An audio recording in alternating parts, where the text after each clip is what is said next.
안녕하세요. 자동차 고르는 남자 차고남입니다. 오늘은 가성비를 키워드로 해서 차는 좋은데 상대적으로 가격이 저렴한 차 4대를 선정하였습니다. 이 중에 한 대는 제 지인이 이번 주에 구매한 차입니다. 이 차 사려고 중고차 매장을 돌아다녔고 많은 딜러들을 만났는데 참 괜찮은 딜러가 있어서 여러분들에게 소개해드리고자 합니다. 그렇게 큰 상사는 아닌데 매우 친절하시니 중고차가 필요하시다면 한번 문의해 보시기 바랍니다. 첫 번째 추천 차량은 올류 크루즈입니다. 1.4 터보 엔진 6단 자동 변속기가 매치되어 있고 153마력 24.5토크 연비는 13.5km를 가지고 있습니다. 2017년식이면 옵션이 많이 들어간 상태 괜찮은 차량이라도 1000만원 미만에 구매가 가능합니다. 이 차가 출시할 때 한국 GM이 철수한 해 만에 그리고 말리부가 히트를 치고 이후에 출시하는 첫 신차라서 사람들의 기대가 엄청났던 모델입니다. 하지만 크루즈의 판매가가 아반떼 대비 트림별로 2, 300씩은 높았고 중간 트림에도 직물 시트를 넣어주는 등 옵션 장난이 좀 있었습니다.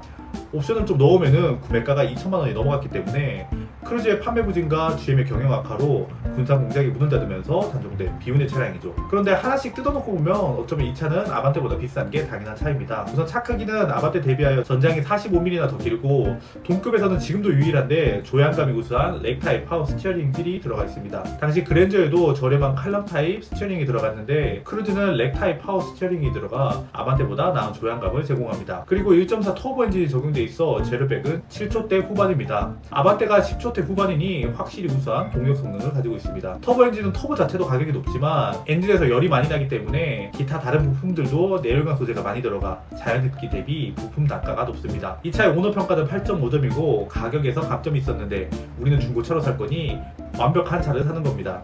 오너들이 가장 만족하는 부분은 역시 주행 성능입니다.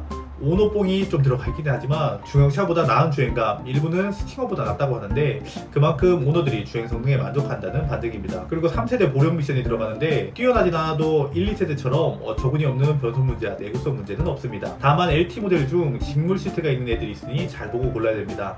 첫 번째 추천 차량은 GM차 특유의 탄탄한 고속 안정감과 감가까지 시원하게 진행되어 가성비가 아주 좋은 올류 크루즈입니다. 두 번째 추천 차량은 스토닉입니다. 디젤 1.6 엔진이 탑재되어 있고 2017년식 최상위 트림이 프레스티지 기준으로 키로수만 맞춘다면 1000에서 1100만원대 구매가 가능합니다. 프레스티지 트림이면 최상위 트림답게 스마트키, 순정 내비, 핸들 및 좌석 열선 등 필수 옵션은 다 들어가 있습니다. 이 차는 소형 SUV지만 감가가 매우 많이 진행되어 가성비가 좋은 차입니다. 스토닉이 인기 있었던 차량은 아니기 때문에 이 차의 존재도 모르시는 분들이 있을 것 같아서 좀 설명하자면 기아의 소형 세단 프라이드가 단종되면서 2017년 출시한 소형 SUV로 코나와 셀토스보다 조금 작은 B세그먼트 SUV입니다. 쉽게 말해서 프라이드의 SUV 버전이라고 생각하시면 이해하기 편하실 것 같습니다. 현재 우리나라에서는 판매 부진으로 판매하지 않으며 광명 공장에서 수출용으로만 생산되고 있습니다. 스토닉의 오너 평가는 8.8점으로 전반적인 만족도가 매우 높습니다. 이 차에 적용된 U2 1.6 디젤 엔진은 크게 트러블이 없고 디젤 엔진답게 오너의 평가에 따르면 연비는 시내에서는 13에서 15, 고속에서는 20 정도는 무난하게 찍는다고 합니다. 다만 7단 듀얼 클러치와 매치되는데 당시 현대기아의 SUV는 2.0 디젤이 아니라면 모두 듀얼 클러치 미션이 적용되어 있어 셀토스, 코코나, 소나타, K5, 베뉴, 아반떼, K3, 엑센트, 소울 등 터보가 적용된 U2 엔진과 감마 카파 엔진은 모두 이 듀얼 클러치 미션이 들어갔습니다. 그래서 소형 SUV를 찾는다고 하면은 듀얼 클러치는 감수해야 됩니다. 시내 주행이 많다면 건식 미션의 특성상 미션의 열을 잘 배출할 수 없으므로 고속 주행이 많으신 분들에게 추천드립니다. 하지만 구동 손실이 적어서 연비는 매우 우수합니다. 공인 연비만 봐도 티볼리가 14.7, TX가 14.6이지만 스토닉은 16.7로 경쟁 차종 대비 우위에 있습니다. 스토닉을 추천드린 이유는 현대기아 통틀어서 소형 SUV 중에 유일하게 1000만원 초반에 구매 가능한 차량입니다. 소형 SUV 타이틀만 달면 신차 가격도 중형 세단과 비슷한 가격에 판매가 되는데 중고차로 넘어와도 감가가 적어서 코나 셀토스는 이 가격이 어림도 없고 레이나 베뉴조차 1000만원을 넘어버린 상황에서 기아차인데 1000만원에 살 수 있는 가성비 좋은 소형 SUV입니다. 기아차답게 정비성 좋고 정비비 그렇게 비싸지 않아 유지비가 르노와 쌍용, 쉐보레 대비 경쟁력이 있습니다. 공간은 소형 SUV이므로 넉넉하지는 않지만 앞좌석을 최대한 당기고 세팅을 잘한다면 170 정도의 성인이 차박할 수 있는 공간이 나오며 실내 공간도 작은 차체를 쥐어짜서 경쟁 차종인 QM3나 트랙스보다 넓은 2열을 확보했습니다. 비주류 브랜드인 르노, 쌍용, 쉐보레의 거부감이 있고 세컨차를 고려하거나 주로 조수석에 사람을 태우는 정도라면 기아의 숨은 가성비 차량 스토닉을 추천드립니다. 세 번째 추천 차량은 i40입니다. 이 차는 두 가지 버전이 있는데 웨건과 승용 모델인 살룬 모델이 있습니다. 그리고 엔진 라인업도 두 개인데 1.7 디젤과 2.0 가솔린 모델이 있는데 출시 당시에는 이때는 디젤 모델의 인기가 더 높았습니다. 물론 디젤 승용 황금 시기에 출시되었기 때문에 더더욱 그랬죠. 그렇지만 지금은 가솔린차를 추천드리는데요. 아무래도 연식이 좀 있다 보니 디젤은 관리가 더 필요하고 1.7 디젤과 DCT 조합이 아무래도 고장의 인자를 더 갖고 있다 보니 디젤보다는 가솔린을 추천드립니다. 현재 중고차 시세는 14년식 10만 킬로 완전 무사고 차량이 1000만원 선에 가격이 형성되어 있습니다. 세타는 아니고 뉴 기반 GDI 엔진이라서 크게 문제는 되지 않지만 그래도 GDI 엔진의 고질병인 엔진오일 감소 문제가 있을 수 있습니다. 그래서 아래 사항을 한번 확인해보시고 구매하시기 바랍니다. 첫 번째, 배출가스 중 탄화수도가 높은 차량은 거르셔야 하고요. 두 번째, 냉각수 색상이 너무 진하거나 기름이 껴있는 차량도 피해야 됩니다. 세 번째, GDI 엔진이다 보니 엔진 관리 상태에 따라서 진동이 심할 수 있으니 꼭 구매 전에 시승을 해보시기 바랍니다. i40는 비인기 차종이지만 정말 가성비 하나는 최고입니다.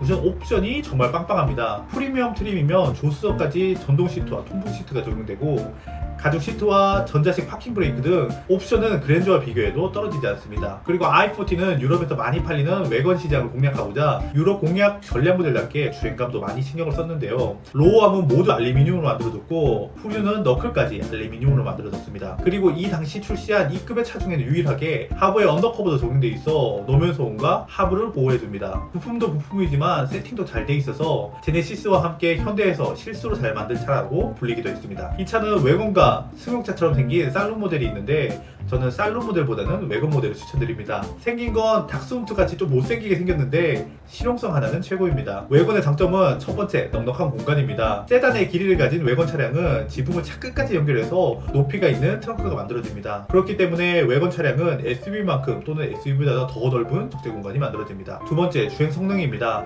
낮고 긴 차체로 인해서 SUV 대비 무게중심도 낮고 공기저항도 적고 또 앞뒤 무게 배분이 좋아져 주행 성능도 좋아집니다. 외관이 길어 보여서 비주얼만 보면 잘 못 달릴 것 같지만 사실 뒷바퀴에 하중이 더 생겨서 무게 배분이 세단보다 유리합니다.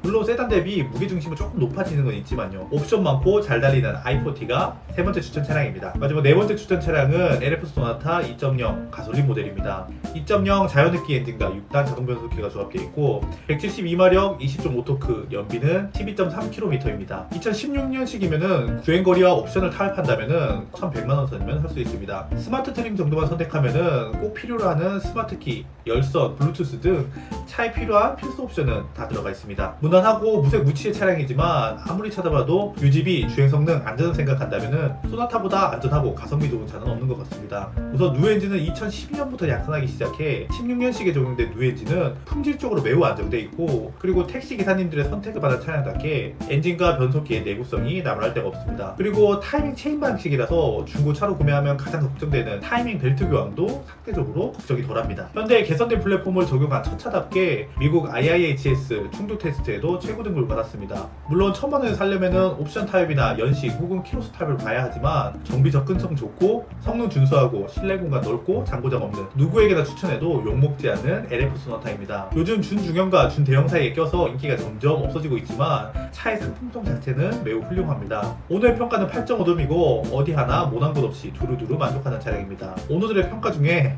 가장 눈에 띄는 평가는 소나타는 뜨끈한 국밥 같은 차라고 평했습니다. 저는 이 말에 정말 100% 공감합니다. 소나타를 무난함에 포커스를 맞춘다면 어디 하나 빠지는 곳이 없습니다. 착한 가격과 연비, 적당한 출력과 내구성, 넓은 공간과 필수 편의 장비를 갖추고 있음에도 불구하고 1000만원 초반이면 살 수 있습니다. 동연식의 1.7 디젤이라는 매력적인 녀석이 있는데 오너 연비 만족도가 무려 9.6점입니다. 하지만 현대 1세대 건식 DCT 내구성 문제가 많고 우리나라 한정 1.7 디젤은 조금 애매합니다. 2.0처럼 출력이 시원한 것도 아니고 그렇다고 1.6처럼 세금이 저렴한 것도 아니라서 중고차를 사신다면은 가솔린 사는 것을 추천드립니다. 차를 잘 모르면 소나타 사면 후회가 없습니다. 네, 지금까지 영상 봐주셔서 감사하고 저는 다음 영상으로 찾아오도록 하겠습니다. 지금까지 영상 봐주셔서 감사합니다.